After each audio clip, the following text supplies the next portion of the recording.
আমাদের দেশের এক শ্রেণীর লোক তারা ওই ম্যানপাওয়ারে ব্যবসা করে এবং তারা তড়িঘড়ি করে লোক পাঠানোর চেষ্টা করে। আবার এদের সাথে ওই মালয়েশিয়ারও কিছু সংযুক্ত আছে, যার ফলে জটিলতার সৃষ্টি হয়। এবারে কি সমস্যাটা হয়েছে অবশ্যই এটা আমরা খতিয়ে দেখছি এবং এর জন্য যদি কেউ দায়ী থাকে অবশ্যই তার বিচার করা হবে।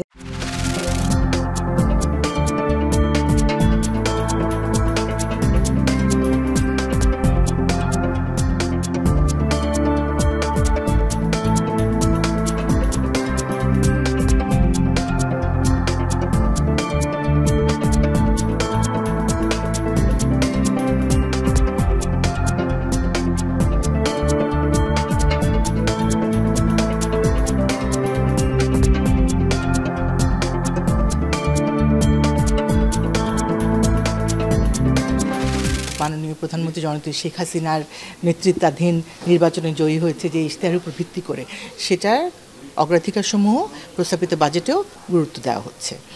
আর বাজেট ঘাটতি সহনীয় পর্যায়ে রেখে মূল্যস্ফীতি নিয়ন্ত্রণ সহ সামষ্টিক অর্থনীতিকে স্থিতিশীলতা বজায় রাখার ব্যবস্থা করা হচ্ছে প্রস্তাবিত বাজেটে।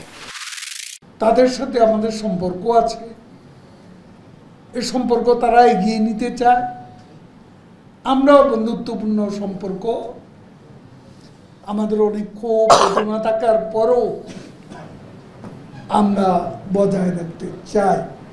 ডক্টর ইউনূস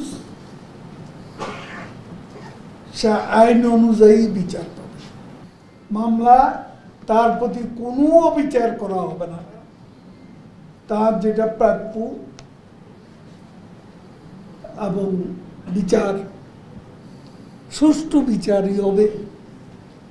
কোনোভাবে তাকে অপমানিত করার কোনো দুর্বিসন্ধি আমাদের নেই। গত 15 বছর ধরে ওই আওয়ামী লীগের অপছায়া, তাদের প্রেতাত্মারা আবার বাংলাদেশকে শাসন করতে শুরু করেছে। ওই শাসন তারা করছে ভিন্ন পদ্ধতিতে। আবার এই একদলীয় শাসনের লক্ষ্যে তারা একটা গণতন্ত্রের একটা ফাসাদ তারা সৃষ্টি করেছে, কিন্তু গণতন্ত্র তারা বিশ্বাস করে না। আজকে হাজার হাজার মানুষকে তারা গ্রেফতার করে। দেশের বেগম খালেদা জিয়া তাকে তারা অন্যায়ভাবে মিথ্যা মামলায় আটক করে রেখেছে প্রায় 6 বছর ধরে। আজকে আমাদের লক্ষ লক্ষ মানুষের বিরুদ্ধে মিথ্যা মামলা, 60 লক্ষের উপরে মানুষের বিরুদ্ধে মামলা হয়েছে।